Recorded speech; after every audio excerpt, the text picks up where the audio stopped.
Welcome to Lloydminster Sexual Assault Services YouTube channel.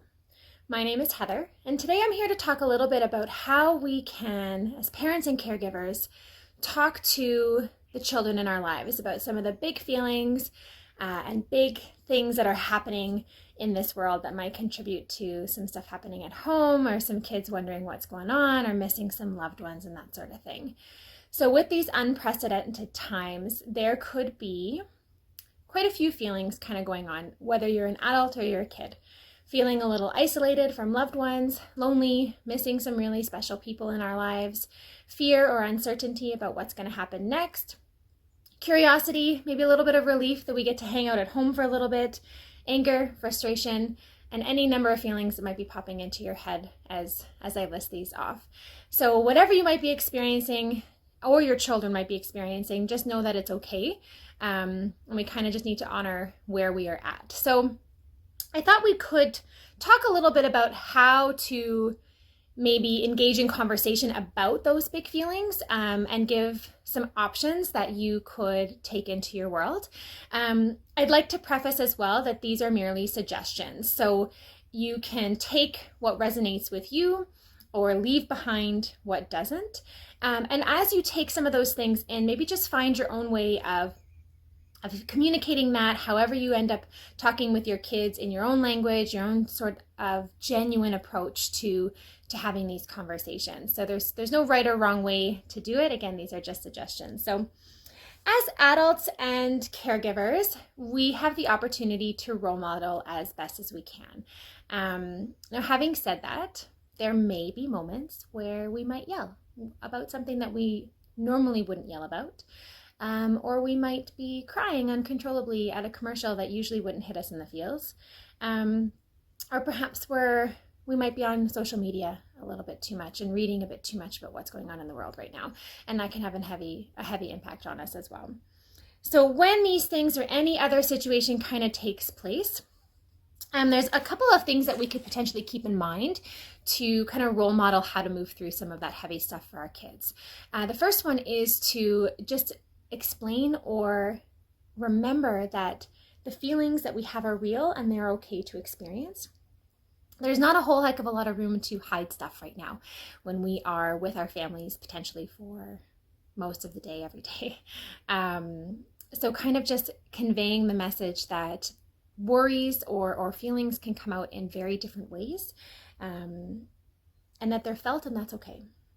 And when we do have big feelings, even as adults, it's important to come back after we've had a chance to calm down and settle in.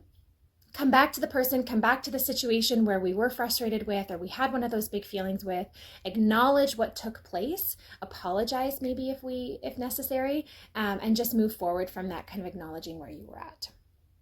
So kids are going to have some of these or might have some of these big feelings as well. And they may not necessarily have the words to express them or even know where to start. So I'd like to look at some ways that we can encourage some healthy conversation at home about feelings and sensations and kind of what's going on in the world right now. And plus encourage some ways to possibly cope. So the first one, or the first idea, is to engage in conversations at mealtime. So kind of going around the table and asking each person, what was something that made you happy today? Or was there anything that made you feel sad? And you can also pull in other emotions that might have been relevant to your day at home too. Anger, frustration, fear, those kinds of things. And just go around the table and ask everyone, let them have their turn. And I really encourage adults to participate in this as well, because then you get to model that expressing feelings is okay and that this is a safe space to do that.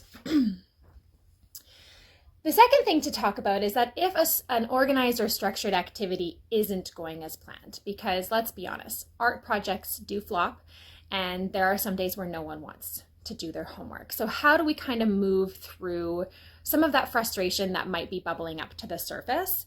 So as adults, it's kind of time to model moving on and shifting gears. So something that we could say is, this is bringing up some frustration for me and I think I need to take a break. Let's go read a book, run around the house, cuddle, do some jumping jacks for a few minutes. Or if we notice that the child is getting frustrated or having a big feeling for whatever reason, We could say something like, when we start to get angry or frustrated with something we are doing, art, play, video games, it's showing us that we need to take a break. How would you like to take a break in this moment? So then we can encourage some of those healthy ways to take a break. Sitting outside for a few minutes, having some quiet time in our room, reading or looking at a book, snuggles, and maybe the child might have a really good idea for themselves too that they feel they need to do to take a break in that moment. Another great option is Cassidy's yoga videos that are up on every Thursday for the next couple of weeks too on our YouTube channel. And she's got some great ways to kind of calm down and cope in a really healthy way doing yoga. Kids can also express themselves through play.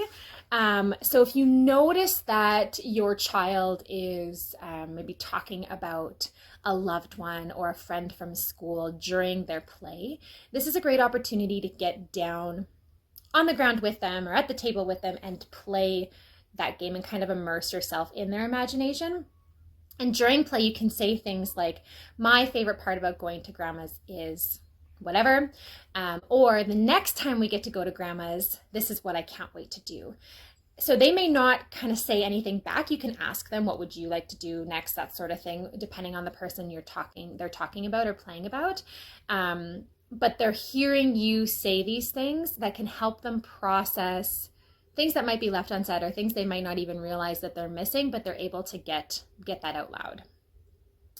So the other thing we'd like to try and do is normalize reactions and expressions that are happening. This can be challenging because nothing about what's happening in our world right now feels really normal. So depending on the situation at hand and whether someone needs to take a break or kind of take some time to themselves, there's a couple of statements that we can say that can help normalize different things that are taking place. The first one is, it's okay to feel, insert whatever here. So short and simple, just acknowledging there's an emotion being felt, giving it a word, a name. So we're kind of teaching them some of that language and saying that it's okay.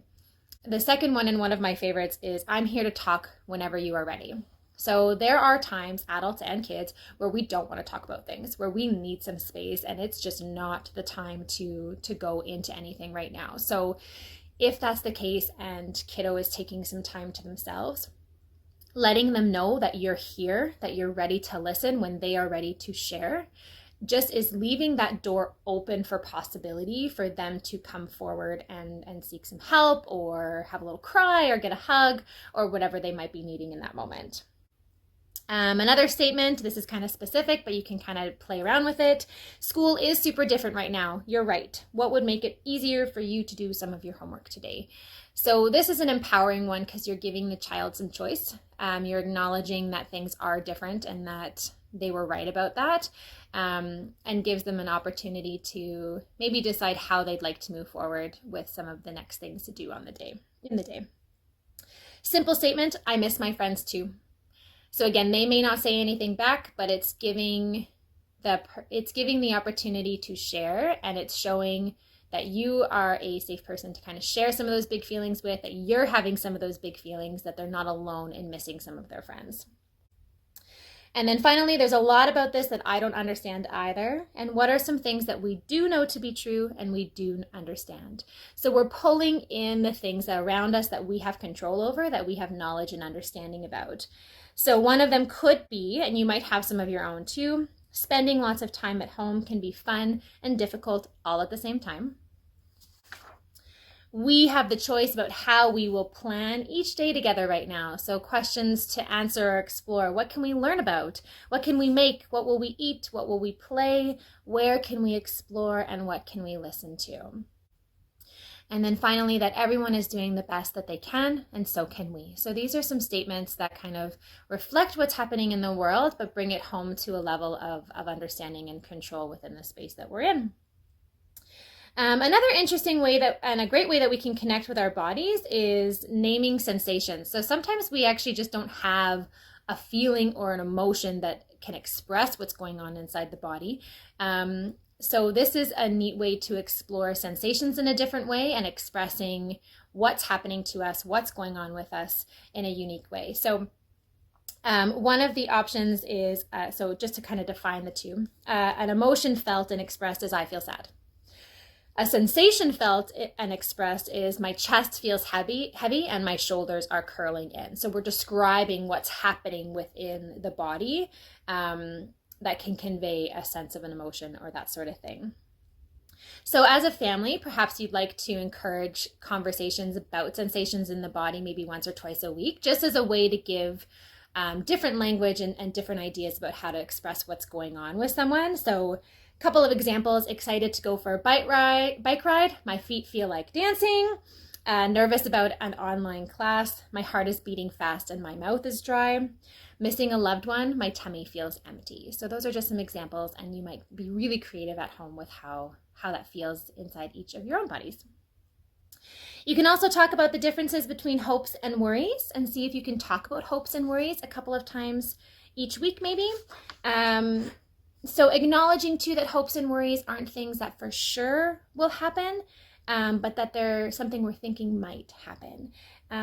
We can also talk about the feelings and sensations that come up when we think about different hopes and worries too. So a hope is something we're looking forward to, something that makes us feel excited. A hope can bring up feelings of happiness and a sense of calm. And a hope is thinking about something that we would like to happen in the future. Flip side, a worry is something that gets stuck in our head, hearts, and tummies. A worry can cause lots of extra feelings like fear or sadness. And a worry is thinking about something that might happen in the future that we think we aren't going to like. So those are two kind of kid-friendly definitions for hopes and worries that can get them thinking about what's going on inside their heads. You can also encourage some processing by having them draw pictures of what their worry feels like, or the sensation of the worry, and what their hope kind of feels like, or even just what the hopes and worries are, so they can kind of get that out on paper, kind of a journaling art exercise. There are some great book recommendations too that LSAS can provide as well. Some of them are being read on our Storytime Saturdays for a YouTube channel. A couple of those would be The Invisible String by Patrice Karst, What to Do with a Problem by Kobe Yamada, and any of the I Am Love, I Am Peace, I Am Human books by Susan Verrett. You can also refer to Cassidy's yoga videos for some various breathing techniques that are really, really kid-centered. So again, these are just ideas to try and see, and definitely keeping in mind that some days our healthy coping strategies work really well, and other days they might not. So try to consider the days where they're not working, not as failures, but just as stepping stones to learning a little bit more about this. As adults, we always have opportunities to learn, and kids are still trying to figure a lot of this stuff out. So these are ideas just to explore and see what fits best for you and for your family. Thank you again for tuning in, and we'll see you next time.